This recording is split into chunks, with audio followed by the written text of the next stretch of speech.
class of 2024 parents.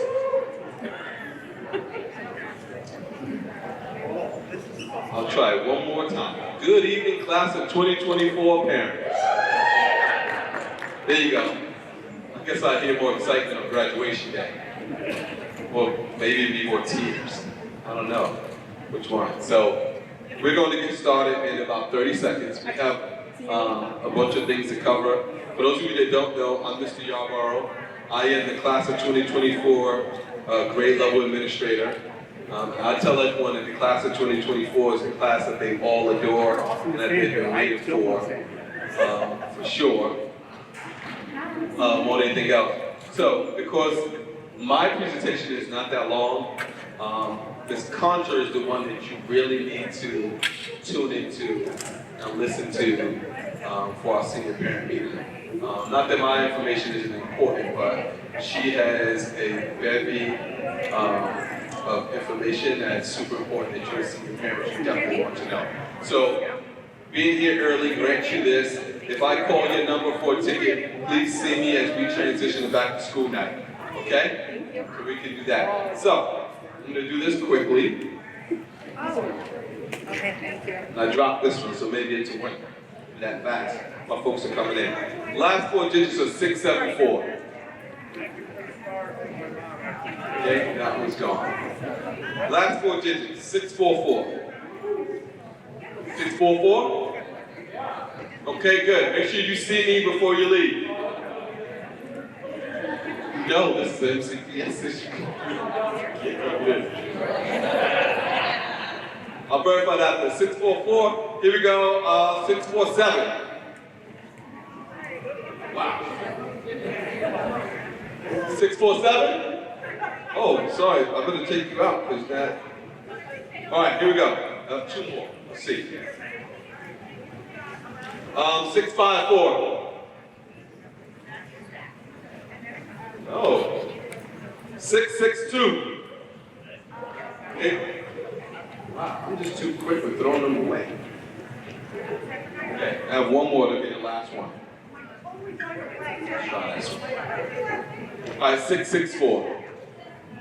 Ah, awesome, great. All right, all of you seniors, we transition to back to school now. Okay? And I'm going to pace because it drives me nuts to stand in front and do a presentation. So, welcome for all of you who's coming in again. I'm Mr. Yarborough. Most of your communication that you're receiving regarding seniors is coming from myself or Ms. Samantha Carter. These are our class sponsors. Ms. Lisa Barksdale is also a class sponsor for the senior class along with Ms. Carter. We have graduation coordinators, so as we get to the end or throughout the senior year, you will hear more information about the coordinators and what they do. Specifically, on September 29th, which is our next senior meeting, we're going to talk some more, a little bit about graduation stuff. I believe in front-loading as much information as possible. There are several of you in here who had kids who've gone through QO already, so you kind of know what to expect. But for those of you that don't, I believe in communicating as much as possible. All right, so I'm going to front-load a lot of information. Okay, here's our agenda for tonight. I'm going to discuss obligations and fees, SSL hours requirements, abbreviated schedules, which seem to be a hot topic around here, AP exams, and then the senior information session. There's nothing for me to discuss there except for you to put that in your calendar that we will have one on that particular date. Let me address abbreviated schedules while we're here. If your kid's a senior, I'm excited for them to have an abbreviated schedule. Right? That means they've earned the right as seniors. They did everything they're supposed to do. Maybe they want to get a job in the afternoon. Maybe they want to get an internship or whatever else. I'm excited to be able to approve an abbreviated schedule. They have to complete the form though. And they must complete it. Several parents have emailed me and said the link doesn't work. I can't access it. You have to use their MCPS.net account. So if you're using something outside of that, then you won't be able to access it. All right? So just keep that in mind. And they just have to show proof if they have a job, or if they're doing an internship, or if they're an MC, whatever it is, right? Because as a senior, I'd love to be out of here by 12 o'clock, if possible, for them to make some money for all the bills that they're running up in your house. Okay? So, if we can help them out there, then we will. All right? Nothing else from there. All right? Next, senior fees. What does it cost? Cap, cover. Cap, gown, tassel, anything related to graduation. Tickets, programs, flowers we're gonna have there, and a senior t-shirt. For the first time ever, this year in Quincy Orchard High School, their senior fees include a senior t-shirt. In the past, you paid senior fees, and then if you wanted a senior t-shirt, if you could afford it, then you gotta pay another $30. I just felt like if you're a senior, then they all deserve to have a senior shirt. Someone has to have something to commemorate their senior year, right? So kids pay their dues, because generally everyone who graduates pays their dues. So if they do that, they get a senior t-shirt, which was designed by students in the senior class. So we've never done that before. We also have not had a set price before either, which is $70. In the past, it's been, you pay $70 from now until October, and then it goes up to $80 after that, then up to $90, which if some folks are struggling paying the $70 in September, what makes you think they can pay the $90 in December? So I did away with that. As a senior administrator, it's one fee, $70. It's $70 now, it's gonna be $70 in October, it's $70 in November, that's just what it is. Because I need as many folks as possible to be able to pay their senior fees. We've also have had over half the senior class pay their senior fees. That hasn't happened before at QO. It hasn't. Over 250 students out of the 494 that we have with this OIG have paid their senior dues. That's amazing. Because that allows me to do some things earlier for us and to plan properly. So again, the last day to be able to pay senior fees, which we want everyone to have that all paid by January 1st. If not, you have some other issues there, please come see me. You can scan this QR code, takes you directly there. If you need a payment plan, they set it up on the website as well there. So I love what our vendor has done for us this year, okay? If I'm going too fast, please let me know. Because I'm originally from New York and they say I talk fast. So I apologize if I'm going too fast for you. SSL hours. I've talked about abbreviated schedules before. I'm sorry, ma'am, you raising your hand?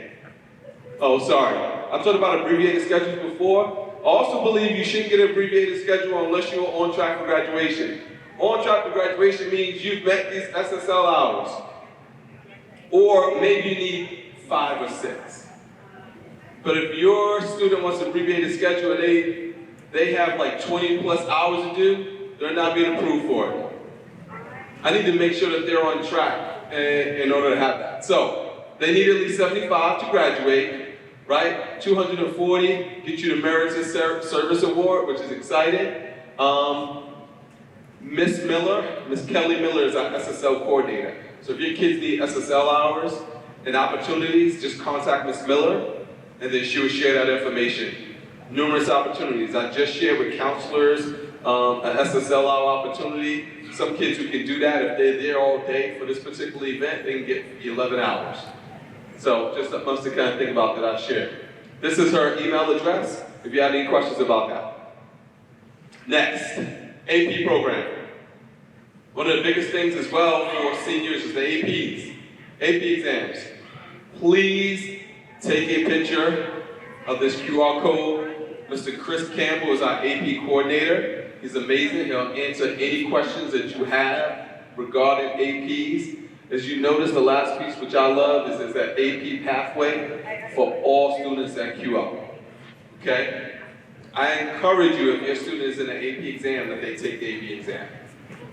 Okay? Y'all ready for this last one? Watch this. I'm done. Doesn't get any better than that. Ms. Contra, you're up.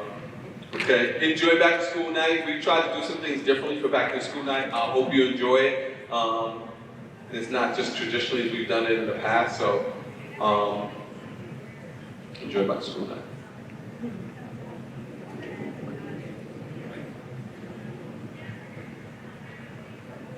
Hi everyone, welcome. My name is Jessica Conter and I am the new resource counselor here at QO. So if you know me, and that's fine. Tonight we're going to talk about post-secondary options for seniors. I do not want to just focus on college because college isn't for everyone and we acknowledge that. So we want you to be well informed so that your students are also well informed. The same presentation will be shared with your students in classes in the next couple of weeks, but we want to make sure they're settled and they're on a good path for the year because the way they finish this year will be how they start next year. Okay? All right, so there's a lot of things we're going to cover, and it's all basically the post-secondary options. We'll talk about the world of work, gap year, which is increasingly more popular, the military, tech school and apprenticeship, 2-year colleges, 4-year colleges, and then their next steps. Okay? So you can see there's a ton of options. This is a very busy slide, but I wanted to make sure you saw all of them. 4-year institutions will be things like U of D and Towson. 2-year is mostly Montgomery College in this area, but other community colleges. Tech schools, they can go to school and actually learn a trade. MC actually can provide that as well. Military options, there are 6 of them. Space Force is getting more and more popular, in case you weren't aware. The gap year, we have some proven programs that are legit programs that your students can take part in. And then the world of work. So to start with the world of work, this is something that maybe some of your students are already doing now. They're going to work to either help provide for their family, save for college, save for things they would like to do. But basically the goal for students on this pathway is to ensure that they have a career path and they are gainfully employed before leaving our doors. For students on this pathway, there will be a job fair in the spring that MCPS hosts, and we will actually bus students there. They will have on-the-spot interviews and potentially on-the-spot jobs before they leave that fair. It's usually a 1-day fair, and it's at the end of April, beginning of May. So those are things to look out for. Also, we will receive job opportunities in our counseling office, and we will push them out to the students so that everyone is aware, whether that's their goal in life or they just need a job right now. Gap year. So I don't know if gap year was a thing when you were in school. It wasn't when I was, but it is more and more popular. I would say after the oldest Obama student decided to take a gap year, it was kind of like an explosion. In the past, gap year has been traveling abroad in Europe and just kind of traveling to countries. It could be staying at home until they get themselves kind of squared away. But there are some legit programs out there that will help get you scholarship money for the program. They will help get you places you need to go. They will push you into connections with potentially what you want to do with your life. But really the point of the gap year is for students who aren't honestly sure. They don't know if college is their path. They don't know if work is their path. They may not know what they want to do or what questions they want to answer and solve. And so the gap year is an option for students. Any link that or any slide that has that little pointy hand, it's a live link. So when you see these links or this slide presentation on the website, you can pull it up and actually open to that document. Military is also increasingly popular. There are 6 branches that we will have recruiters that are able to come on campus and meet with students. The main ones, the Army, Navy, and Air Force, tend to be a little bit more popular when they come on campus. Sometimes they have the students perform activities to kind of get engaged. But the Marines and Coast Guard and Space Force are also very popular. All those links are live. It takes you to information as a parent for how they will be used while they're in the military, whether it's for schooling purposes or protection purposes. And it also gives them a chance to reach out to recruiters. Tech schools and apprenticeships. Apprenticeships within MCPS in Montgomery County are a big push right now. There are several valid options right now for students. Last year I had a student graduate and run right into the electrical field, and he is now earning $86,000 a year. No schooling necessary, he did it all while he was an MCPS student. So it is a huge opportunity. We are bringing it more and more on campus as we get those opportunities available to us.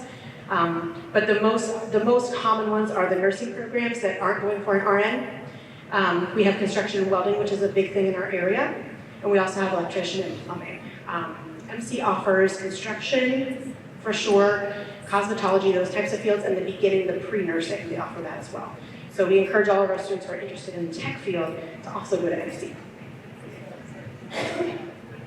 All right, now we're getting into the college stuff.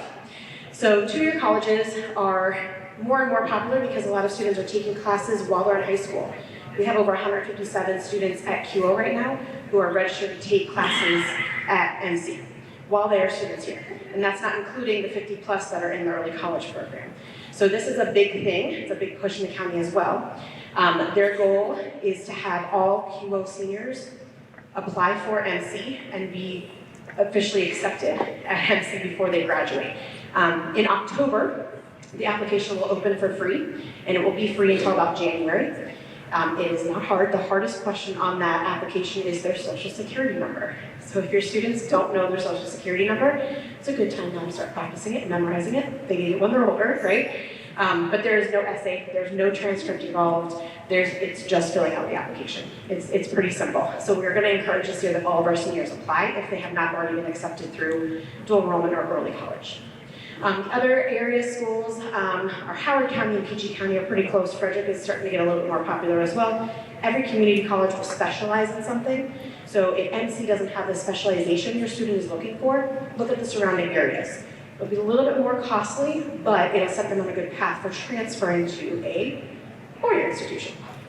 So I'm sure a lot of you are here for this one. Four-year colleges, they are things like UMD, Towson, the bigger schools, Penn State, all the way out to Southern California. So we've got hundreds of thousands of options, including ones overseas. A few things to know, there are different types of applications. So it's not just the school-based application, and it's not pen and paper anymore, it's all online, okay? A lot of students will actually go and use the Common App. The Common App is a company that basically you can fill out one application and you can apply to hundreds of schools. The only difference for the Common Application is that each individual school may have a sub-essay instead of just one general prompt. And so we do encourage you to make sure that your students are paying attention to that. They will strongly emphasize the app essay that is for that school. So Common App will give you one application essay that you send to all schools. Then the individual schools will have a specific essay. We highly encourage that is where the focus is. That's how your students are getting judged, okay? We also have the coalition application, which was really more popular when UMD was using it. They've kind of gone away from that, but other schools are starting to join. We're getting that list put together. And then we have the Common Black College application, and that's specific to students who would like to attend HBCUs, okay, or historically Black colleges and universities. The requirements, the basic requirements. College application is the first. I always tell my students that application is not finalized until you hit submit and you make the payment. If you don't make the payment, it doesn't go through, okay? Transcript is going to be huge. We have a transcript request process for them to follow. Test scores, which we'll talk about, we cannot send them. That will be on your student. Letters of recommendation. We encourage all students to reach out to at least 3 teachers and get those flex. We'll talk about that as well. The essays are definitely important. And then if your student is applying to a liberal arts school specifically, they will need to have either an audition or portfolio or oftentimes an interview, an in-person interview. College applications come with fees. They are not free for the most part. The cheapest I've seen is $0, but I've seen anywhere up to about 90 on average. There are some of the IDs that are more like 125, and that usually is because there's going to be an interview involved or some sort of audition involved, and that fee is attached to the application. Some colleges are test optional, which means they do not require an SAT or an ACT. Fairtest.org is updated daily. There are hundreds of schools now that no longer require the tests. They're only required for scholarship purposes. For waivers, there are waivers for the college application fees, and that can be found when you are doing the Common App process. Under the profile tab, there's a whole step that you have to fill out for waivers. If you are eligible, it will certify you, and then you will be able to send off your applications for free. So a lot of kids ask, well, how many schools should I apply to? Definitely not just one, right? We're not putting all of our eggs in that basket. It's just not safe. So we have a breakdown of 4 things. The first one is MC, one school obviously, so basically a community college. We're going to encourage all of our students to apply to a community college, specifically MC, because what if another pandemic happens and we're all at home? What if they're home for winter break and they're driving you crazy? Why don't they take a class? What if they are trying to transfer and they would like to transfer to a different school but they need a class? MC is an option during the summer. So we're going to encourage all students to apply to MC. Safety schools. 1 to 3 schools in this category. This category is basically they're outstanding academically, athletically, they're well-rounded students, and the school isn't requiring a ridiculous GPA, like a 2.5 to a 3.0. That's a safety school for students who are like a 4.0, 4.3 GPA, okay? 1 to 3 schools in that category. Make sure it's a school that the student would like to attend if they got in, but they're not like, oh, I have to go there. Target schools. This is where you want the chunk of your applications to lie. 3 to 5 schools. These are schools that you match them academically as a student, but they also match you. Maybe a school that you have been to several times, close or far from your family, depending on their desires and your agreement, and probably is not very taxing financially. It's within the world of possibilities between whatever your family is able to provide, financial scholarships, financial aid. Then we have the REACH schools. We don't encourage more than 1 REACH school because the REACH schools tend to be the schools that the kids are dreaming about from the time they're 2. REACH schools could be because academically they're not as strong as the school would like. It could also be because financially they're very expensive, and you're not able to make ends meet between loans and grants and aid. Okay, so that's kind of the average breakdown. We recommend 5 to 8, just to kind of keep it cost effective and also safe for them. So what are they looking for? The truth is there's a panel, and they're going to review your kid, and all they are is paper. They don't have a face, they have a name, and they've got a whole bunch of documents. Okay? They're definitely going to look at your transcript as a student. They're going to look at your academic rigor. Did you take all AP classes and then senior year go, not interested? Or did you take all AP classes and then senior year some stuff went down, and so we can't take those AP classes because we're doing other things that are important to our livelihood. So they will look at those things. They will look at test scores and essays. For schools that are not test optional, they definitely look at test scores, and they're up there on their ranking scales. The essays, they definitely like to get a glimpse into your student's life. So, if they choose the prompt that's, what roadblock did you overcome? What adversary, test did you have to do?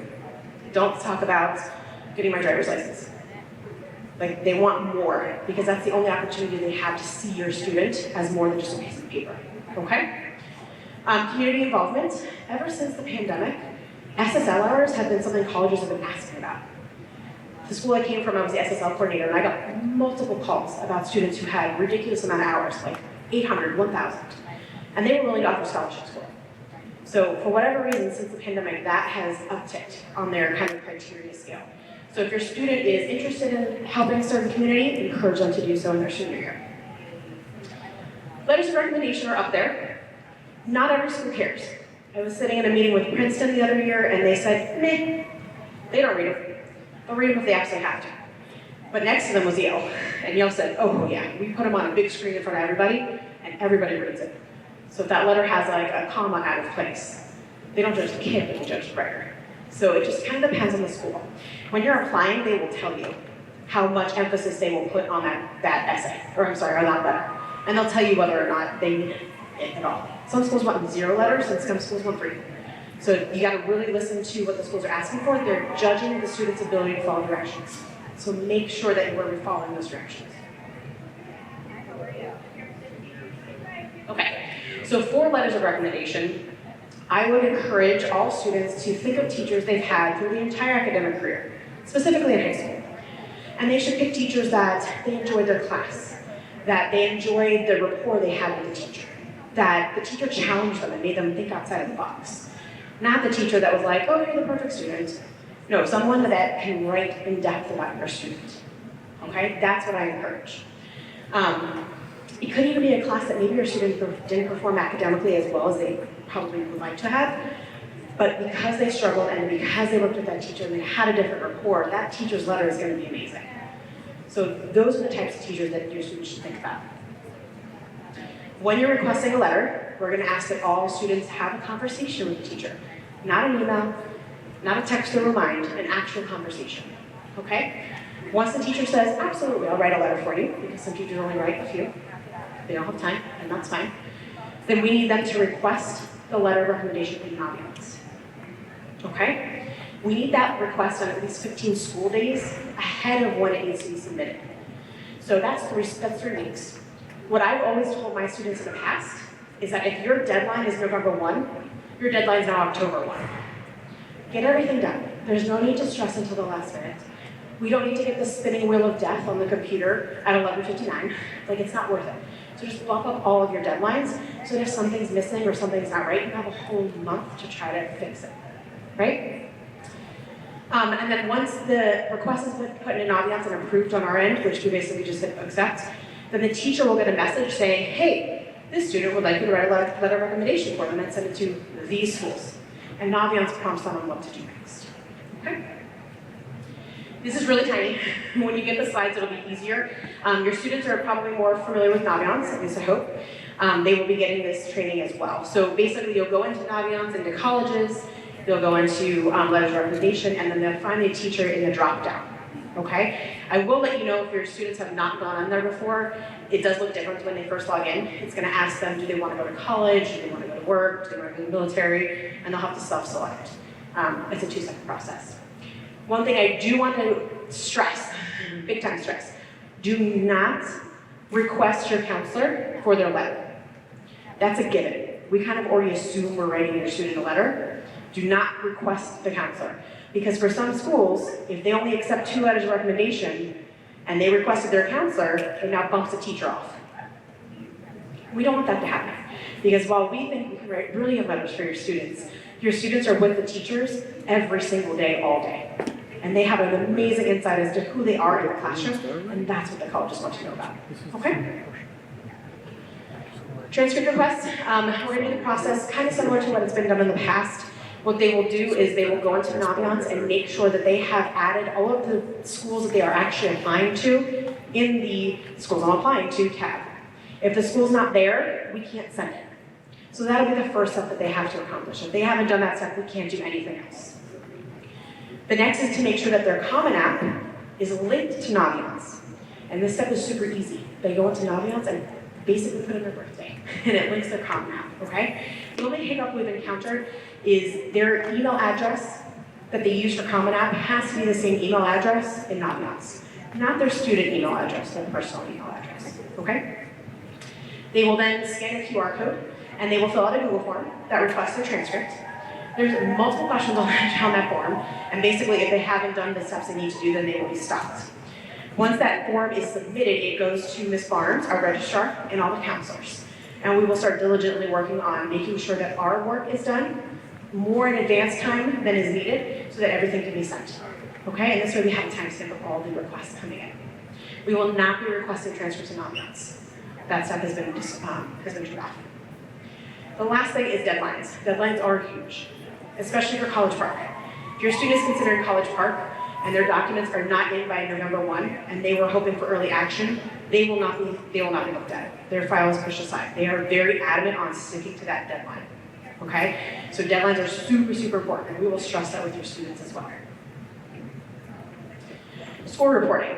So if your student took SAT, ACT, one of the SAT subject tests, an AP exam, all those scores have to be reported by your student from the testing organization to the college. We cannot send those scores, okay? The easiest way to do it is for having your student to request the score being sent on the day they're taking the test. I know some students are hesitant about it because they're worried, what if I don't do well? At the end of the day, if they take the test more than once, they're super scoring, which means they're combining all the test date scores and they're taking the average. So they're going to take the highest possible test score your student gets anyway, so there's no disadvantage to sending it all one time. Do not take any exam more than 2 times, 3 times max. It's not worth it. They won't score them after that, okay? If your student does not send it off at the time of taking the exam, it's about $12 for a score report to be sent. So it can get pretty pricey. It used to be $1.25. Not anymore, inflation. If they have any concerns or they aren't sure whether or not the school needs the test, whether or not they know how to find it, come down to the counseling office. We'll get you through it. Okay? All right, so here are the test dates for the SAT and the ACT this school year. These are all 23, 24 test dates. You'll see that the test date for October, the deadline is the 7th for the ACT. So that's like, next week. And then for the ACT, the next available test date would be October at this point because the August deadline has already passed for the September exam. Okay? And this is the slide for FERPA waiver. So at some point, I'm sure all of you have heard of the FERPA waiver. This is the FERPA. It relates basically to all of your students' files here at QL. So at any time you guys can come in, you can access your student files. In order for us to send your students' documents off, like the transcript, the school profile, any letters of recommendation, we need you all to sign the waiver saying that your student gives their rights up to accessing those letters and that transcript before they send it. There are many people in this building, including all counselors, who will not sign or not read the letter of recommendation if the FERPA waiver has not been signed. And that's simply because it allows your student to view our letter and make changes. What's the point of that? Okay, so make sure that when they get to that step on the Common App, you hit waive FERPA rights. Okay? Okay, FAFSA. So I had a whole bunch of slides, but I'm not going to show them to you because the FAFSA is changing. It used to be, as of last year, it used to be that on October 1, the FAFSA would open and all families could go in, you could cheat and use the IRS connector and get all your data input, and everything was hunky-dory. Well, they're changing it. Originally, it was supposed to be ready October 1, then they said December 1, now we're praying it's before January. So we'll keep you posted. As soon as we hear anything, we will release it to you all. But essentially, they're trying to make it easier. And they're trying to make it so that more students qualify for aid. And those that qualify for aid, it's easier to pay back. We all know that student debt, the whole situation that's going on, we're trying to get things a little bit easier for families and students. The biggest thing to remember is the parent wizard. Apparently this thing is an actual wizard, and it'll make things magical for you all. But once it releases, we are going to ask all families to go to that parent wizard because it will know more than we will. The training for this is going to come out after the fact that it opens, and so we won't have the answers, but the parent wizard does. It gives you direct communication to the FAFSA, okay? So all of this to say, who does what? Because this is a lot, right? So for students, they have to complete the junior questionnaire or the brag sheet in Naviance. Most of them have probably finished this task. It was a task assigned to them last school year. Students will also research and finalize the list of schools that they want to actually apply to, and that's all in Naviance. They will complete and submit appropriate applications and paying those fees. Remember, it's not real, it's paid for. They will submit all the required test scores to the college. Please make sure you allow for a 4-week span for that. So if your student is planning on applying to a November 1 deadline, they need to request those scores now. The closer you get to the major deadlines like November 1, December 1, the longer it takes the organizations to process their request. So definitely start getting on top of that now. They will also submit the transcript request form to us via the QR code that we'll have available. They need to request letters of recommendation from teachers and Naviance. And when it's available, complete the FAFSA. All families should complete the FAFSA. Even if you think you can afford college for your student or they already have a scholarship, apply anyways. That makes it active and live for if they go to grad school. It's already there. What will QO do? So our counseling department will ensure that the FERPA waiver is signed so that we can get all documents released and sent off. We will submit the required documents to all the institutions that they apply to. And those things include the transcript, the school profile, letters of recommendation, and any secondary reports that the schools require. So this is the process, and it's going to be a stressful one if you've never been through it. For your kid, if they've never been an arguer, they might argue, okay? You're going to be stressed as well because there's going to be a lot of pressure on you all to help them to get them into college. So just kind of have your patience, as Ms. Thomas likes to say, but also take everything with a grain of salt, okay? Remember to set aside time and places in your home for a calendar to kind of track everything. Check-ins with your kiddo if that's what helps. Make sure you're on the same page. But the people in the building that can help you will be your school counselor, our CCIC or career coordinator, college coordinator. They will be starting on the 12th, I believe. Your teachers, definitely, administration, and then we have the college checks program. If you're not familiar with college checks, it's definitely something you want to check out.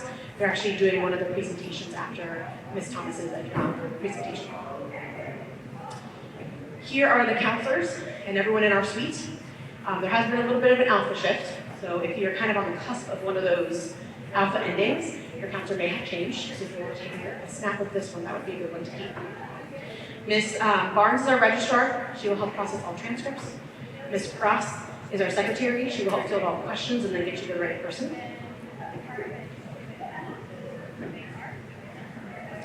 Our CCIC is brand new. Ms. Jones has taken an advancement in the county, and so she's no longer with us. But our new CCIC will be starting very soon. Her name is Miss Lisa Romero. She's fantastic already. The very little I've gotten to know about her, she's amazing, so we're super excited to have her on our team. I put this up here so that you know that there is a website specifically for the CCIC. Their conversations are really going to be around colleges and best fits. So they are definitely a person you're going to want to lean on. So as soon as Ms. Romero starts, look forward to meeting with her. College Tracks, here's just a little bit about the College Tracks program. There's also a QR code if your student would like to become part of the program. While they have requirements, they are willing to work with any student. Okay? So we have Ms. Ashton Petit and her colleague, Ms. Jackie Narvaez. They are here on campus Monday through Thursday. They are available from 9 to 4:30. They are willing to stay later if your student is an athlete or has an after-school activity, club, in theater, and they need to meet later. They're also willing to meet virtually. Okay? They are housed on the second floor, the main floor, room 235. For 2 hours. And they are there basically as a one-to-one support for students in specific populations, mostly underrepresented populations, first-gen students. And they are also willing to help with the FAFSA. So that's a huge asset to us. All right, there's just a little bit of time before our next presentation. Questions, comments, concerns, we are here to answer them. Whether it was this presentation or what was your information. Give me 1 second. One announcement is we have interpreters who are here, so if you are a French-speaking person and you need some assistance, please let us know. I know that we do have a Spanish-speaking parent for you. I have not seen that interpreter yet, but I just want to make that announcement for us. Question?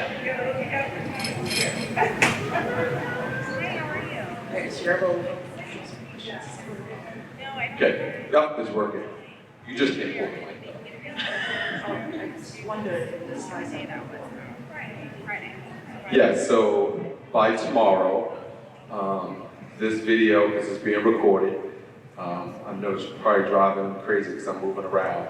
It'll be on QO's website for you to be able to view. If not by tomorrow, because we're putting our back to school night presentations up as well, then by Tuesday, it will be there.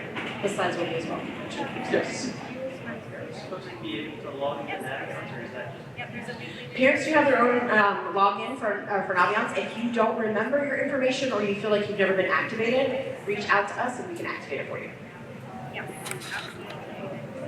What do you do if the wrong counselor has been listed in your Common App? So you could go in and change it. If not, it will send a message to the counselor that has been contacted and we are able to help change it on our end. Oh, gotta go all the way up there. Thanks. Okay, as I'm making my way up here, clarity on one of my slides for the AP exams. How many of you saw that AP exams are free? Okay, huge. AP exams are free if your child is taking that AP class here, and they plan on taking that AP exam that the class that they're in. For example, the kids in AP Chem, they're taking an AP Chem exam, free. In the lunchroom, yeah. So Your kids taking AP NSL as a class, they want to take the AP exam, AP NSL, free. That is new from MCPS for us for this year, because we want to encourage more folks to be able to take the AP exam. And I'm about setting the pace. So the class of 2024 will set the pace because I want as many students taking AP exams as possible. If your child is in AP Chem and they would like to take the AP Biology exam, then you have to pay for it. Okay? So that's the catch. They have to be in the class in order for it to be free. So if your kid is taking AP NSL and they want to take AP US History exam, then you have to pay for it. Okay? Does that make sense? Okay, great. Love it. Here we go. Hi. Couple questions. So my son's taking a class at MC for dual enrollment right now. So does he have to apply to MC again for like next fall? No, once you apply and you have that M number, you're good to go. Okay, a couple questions about Common App. So some parents have tried filling that out, and there were some questions about it asks what's grading scale, whether it's a scale of 4 or a 5, and also about class rank. They said something about who doesn't do class rank, and also the other? I'm sorry, I guess those were two. That's okay. So for the grading scale, we are on a 4.0 scale, which means that anything you take like an AP or an honors class, it will be a weighted exam or a weighted class, and so that goes over the 4.0. As far as the ranking, it's not a QO thing, it's an MCPS thing. As a system, we just do not rank students. We are encouraged to answer no to that question. If it's a school in Maryland, they all know that we don't rank, so it's no shock to them. But maybe a shock is that they're applying way out of state. And sometimes they'll call us on it and we'll just say it's a system-wide thing, we don't do it. They go, oh, okay. So, we're trying to become more accustomed to it. This is just a question for apprenticeship and technical schools. If your son is going to a liberal arts college and he has necessarily an internship this summer, is there a path that we should apply for early to see if there's not? So what I would do is a liberal arts school specifically, because liberal arts schools tend to have different requirements. Like if your student's applying to liberal arts school, they actually have like a category where they give you points. So if you contacted the school, they gave you a point. If you had a face-to-face with the school, they gave you a point. So they actually track points. If you had an internship and it was in the field that they're going to go towards, I guarantee you that they would apply that. I would not say that they need to apply to an apprenticeship school. They would work through the liberal arts school that they're applying to. That is a program that I would say is very specific to the school as to what credit they would give. Some schools will give actual college credit for experience.